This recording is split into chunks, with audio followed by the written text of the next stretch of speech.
Hello YouTube! Welcome to another pre-release guide where we'll be taking a closer look at the first limited 5-star fire character, Topaz on Numby. We'll be exploring her best relics, stats, teams, lightcones, and so on. Let's get started with her base stats and her kit. She has the same base HP but higher base defense in comparison to Sela. And then her base attack is lower by 20. Moving on, with just a speed boost, she will be at 135 speed, which is great. Finally, her ult cost is 130. Coming to her kit, her basic attack is a one-hit single target attack that generates 1 skill point. Her skill inflicts a debuff known as Proof of Death onto a single enemy with a fixed chance which lasts forever. Proof of Death takes effect on the most recent enemy it is applied to. If there is no enemy with this debuff, it is applied to a random single enemy at the start of an ally's turn. One neat detail is that the Proof of Death debuff applies first and then Numby's damage is calculated. This is nice when switching targets. This debuff is an example of vulnerability. At level 10, the enemies receive increased damage from follow-up attacks by 50%. This is a straight up 50% increase in your follow-up damage. Note that this goes for follow-up damage from any character. Also, Numby performs a 7-hit single target attack upon using the skill. The damage distribution is as shown here. The attack performed and the damage dealt are both considered as follow-up.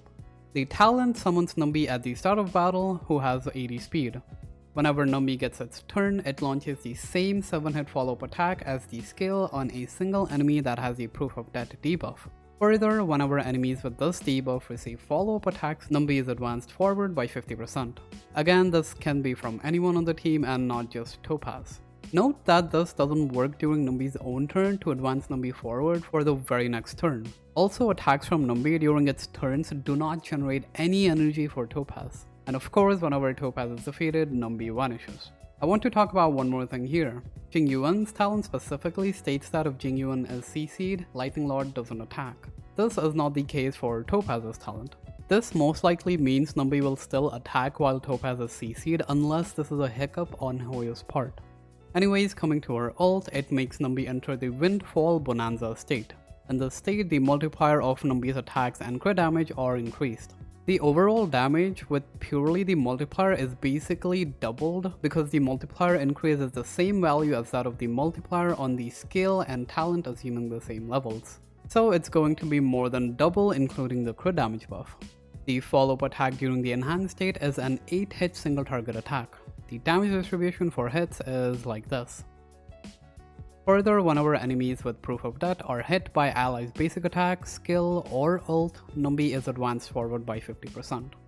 I'd also like to point out that whenever Topaz uses skill during Numby's Bonanza state, Numby will perform the enhanced follow-up attack. Finally, Numby will exit the state after 2 attacks. Next up, with the Ascension 2 trace, the basic attacks from Topaz will now be considered as follow-up attacks.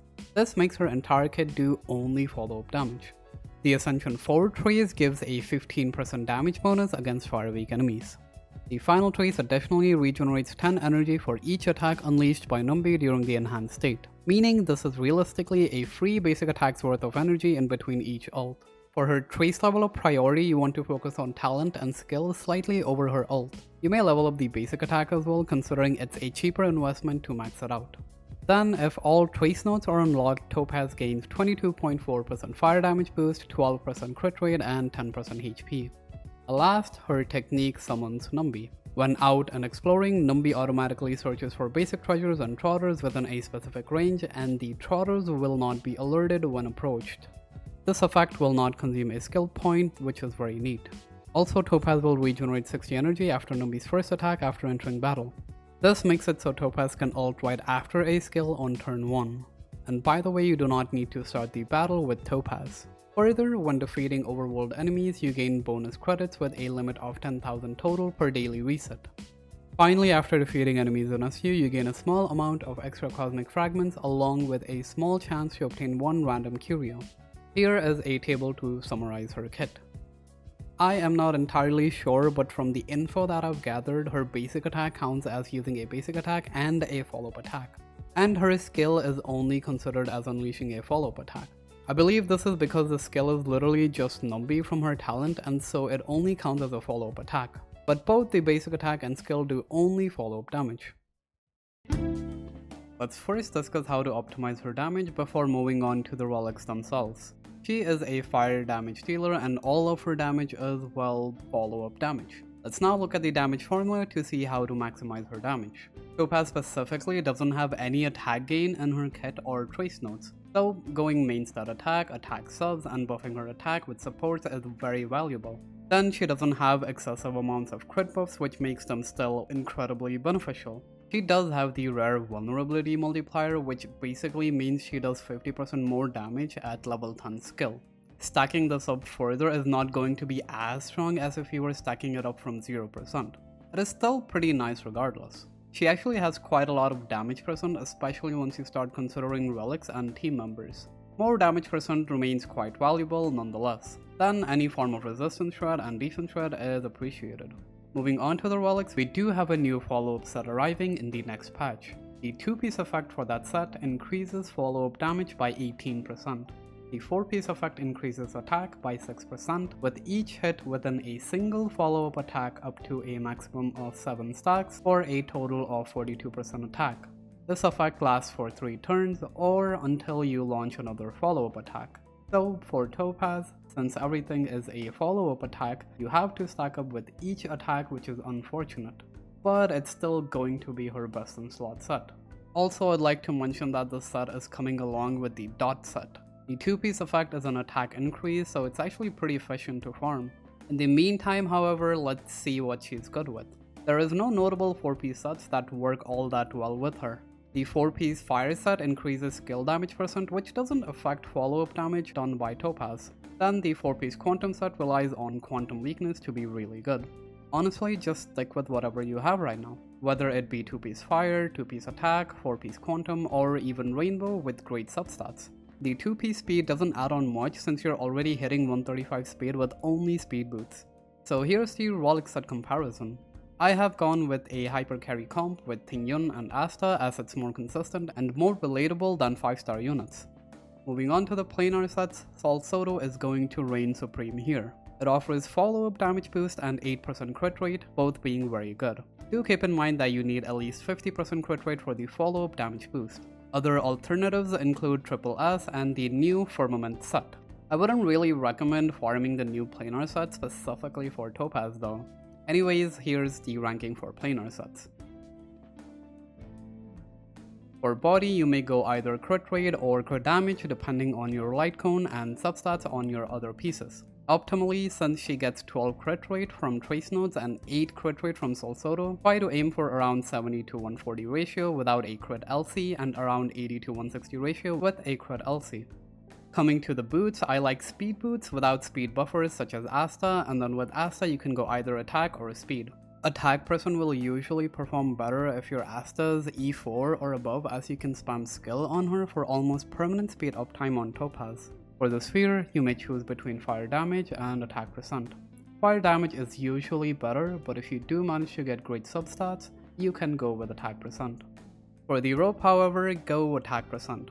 Ulting 1 to 2 times more in the entire battle isn't giving you more damage than just going attack rope. Also, with her energy trace, she can consistently 2-turn ult with a fast enough Jingyuan for a permanent damage percent uptime from Jingyuan's ult. Also, Jingyuan at E0 is perfectly fine here. All in all, when farming, aim for 1 to 2 crit ratio with a minimum of 50 crit rate with Sol Soto. Then for substats, get as many crit and attack subs as possible without worrying about speed. For the other stats, let them happen spontaneously. The best in slot Lightcone is undoubtedly her signature. At S1, it increases her crit rate by 18% and follow-up damage by 30% unconditionally. After she performs a follow-up attack, a tame state debuff is applied to the target, stacking up to 2 times. Whenever allies hit the enemy with the tame state, the crit damage dealt is increased by 12% for each stack. This is basically 24% crit damage to your entire team, but only against one target after 2 follow-up attacks from Topaz and Numby.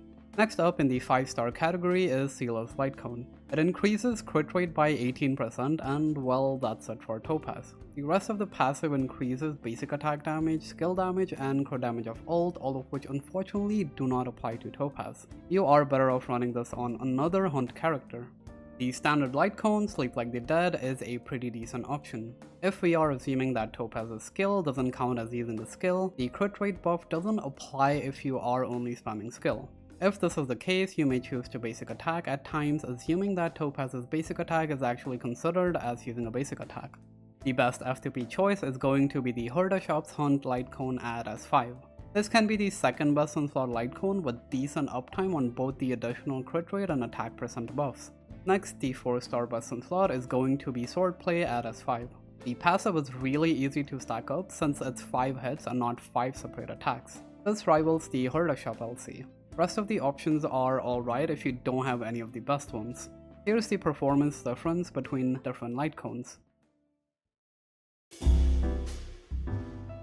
We have multiple ways of slotting in Topaz. We have the typical hyper carry, and then there is the multi-DPS teams. Within multi-DPS teams, you may specifically pair her with another follow-up damage dealer. Let's first cover the hyper carry role. There's a lot of supports that you can pair with her, and to be honest, any sustain unit works fine with her. I'd like to mention that although March 7th has a follow-up mechanic, her solo sustaining capability is questionable, but feel free to try her out.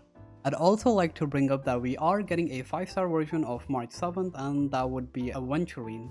The dream suggests that he provides shields to the team upon casting skill with a certain follow-up mechanic. We shall see and wait.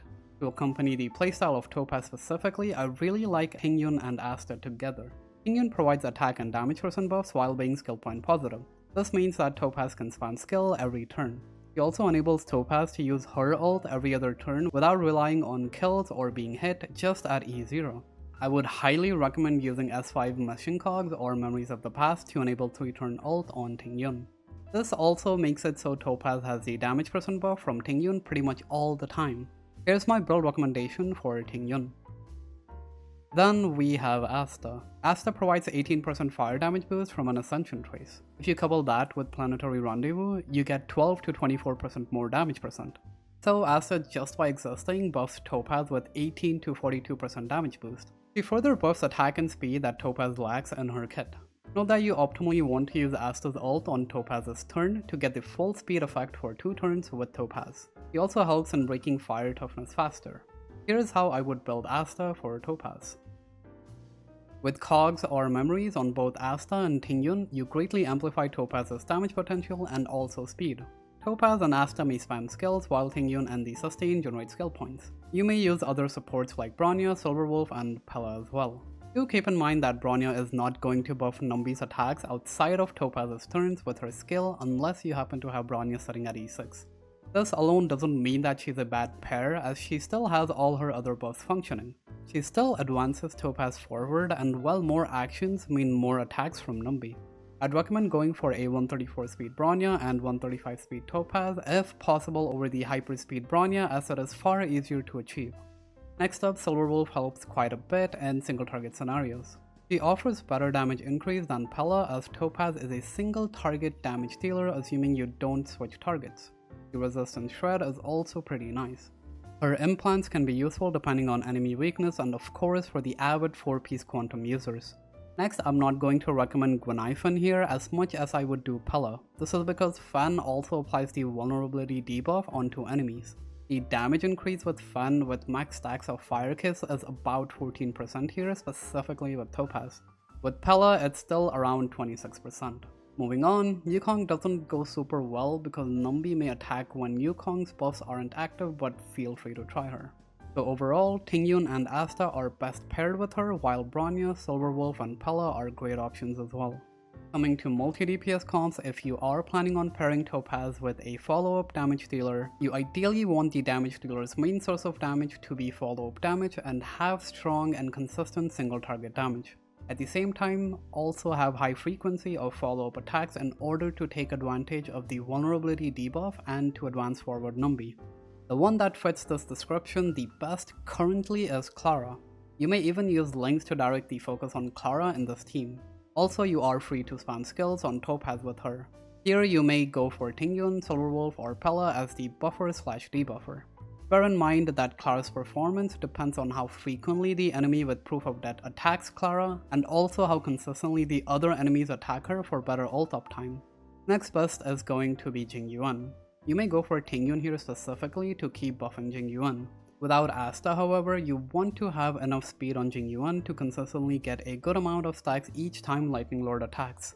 Coming back to the actual synergy, Lightning Lord may be a bit iffy due to the RNG, especially when there's a lot of enemies on the field.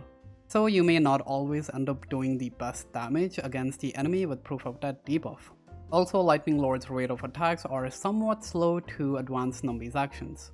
There are other characters like Himiko and Herda, but their follow-up attacks aren't as good in terms of both damage and frequency. But of course, go ahead and have fun with them as the game isn't really that difficult. Finally, in other multi-DPS comps, she doesn't necessarily have to use skill, and she's still going to be very relevant, so enjoy with any waifu and husbando team comps. I have done calcs for only E1 this time around, as E2 doesn't seem that great in my opinion. Her E1 makes it so whenever enemies with Proof of Death receive follow-up attacks, they will enter the deader state. And then basically after 2 follow-up attacks from anyone on the team, the crit damage received by that enemy from follow-up attacks is increased by 50%. This is a 50% crit damage increase for any follow-up attack. And when Proof of Death is removed, so is the deader state.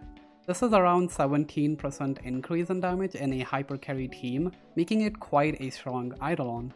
You may choose any between E1 and S1 depending on your preference and the 4 stars on the banners. While E1 is stronger strictly for Topaz herself, it provides crit damage increase for only follow-up attacks, while S1 provides crit damage for any attack. Here is the Eidolon plus LC difference. Next, her E2 enables Numby to regenerate 5 energy for Topaz. I am not sure if Numby during Topaz's skill counts for this. Nevertheless, this honestly feels very underwhelming for an Eidolon which is not even the first one.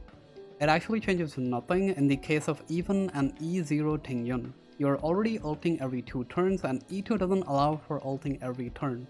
This however matters outside of Tingyuan teams where Topaz does get ult every 3 turns, but it's not going to be a remarkable upgrade. Then her E3 increases skill level by 2 and basic attack level by 1. E4 advances Topaz by 20% whenever Numby's turn begins. More actions from Topaz means more Numby actions. I can't really say how good this could be. It comes down to the team counts you run. Then her E5 increases ult and talent levels by 2. Lastly, her E6 increases the count during the Bonanza state from 2 to 3, and the fire res penetration during the state is also increased by 10% when Numby attacks. One extra attack is pretty huge, and 10% fire res pen means 10% damage increase against fire weak enemies. Let's first assess the difference in damage potential between hypercarry and follow-up teams. Hypercarry is very straightforward. It's super consistent in buffing Topaz to bring out the most in her. You also only need to worry about just bringing her up against fire weak enemies. Then for follow-up teams, if we are considering Topaz and Clara, you ideally want the enemies to be weak to both. The issue here is that if you're not matching the enemy type, you end up doing 80% of the damage in comparison to when you are matching the type. If going up against enemies that have only fire weakness, this is a 20% loss in damage for Clara, which is pretty significant. Despite Topaz buffing Clara's damage by 50%, the effect is nerfed to only a 20% damage increase in this case. Also note that this is against just one enemy that has the Proof of Death debuff. So you're still doing 20% less damage against other enemies. This is going to hinder Clara's damage even further against physical resistant enemies. Now Topaz does have her own damage in this team, but the point I'm making here is that follow-up teams with Topaz may seem extremely potent on paper, but in reality, you won't end up matching both the enemy types most of the time and the team will not end up performing as well as you expect it to. To emphasize, this is not to say that follow-up teams are bad. They're still very potent, especially when you match both types, but in general, it's not as optimal as playing their respective hypercarry teams. And of course, brute forcing against non-matching type isn't difficult at all. So go ham with follow-up teams and have a blast. Then moving on to evaluating her damage, it goes without saying that her damage is befitting of a 5-star limited hunt DPS. To give an idea about her damage, with Tingyuan and Asta you can expect around 30 to 40k damage from her skill and Numby's own turns with the S5 Herda Shop LC. And then during the enhanced state that would be around 60 to 80k. For reference, an elite in MOC 10 has around 200 to 260k HP. This means you're depleting about 2/3 of the enemy's health bar with 2 of Numby's enhanced attacks by the time Topaz gets another turn. Now, people are immediately going to compare her to the current DPS ceiling, that is IL and Jingyuan. And well, to be completely frank, they do better in even single target, despite Topaz being exclusive to single target.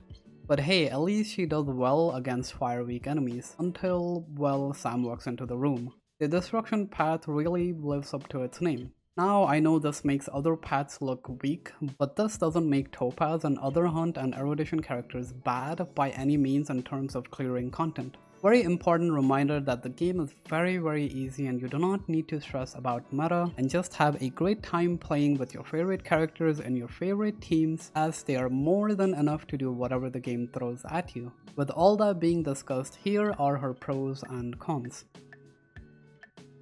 Let's now evaluate her pull value. She is mostly a DPS unit, so if you're looking for one, then you may consider her. After all, she's the only limited 5-star fire DPS so far. As for her support capabilities, I wouldn't really call her the Kafka of follow-up teams.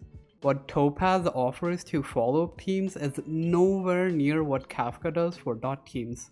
Jingyuan and Clara already do well enough in their respective hypercarry teams. When slotting in Topaz to their teams, she adds some clarity and some obscurity at the same time. The clarity is that she offers follow-up damage increase while increasing her own damage through the advanced forward mechanic on Numby. The obscurity is that you may not end up matching both types with the enemies, resulting in some damage loss, and Topaz is taking up a team slot of a dedicated support. In the end, it's more or less the same and you're not changing the results that much by adding Topaz. So, as of right now, the follow-up teams and the respective hypercarry teams are going to perform around the same. In the near future, we are getting 5-star limited harmonies, meaning the balance is going to shift towards hypercarries on their arrival.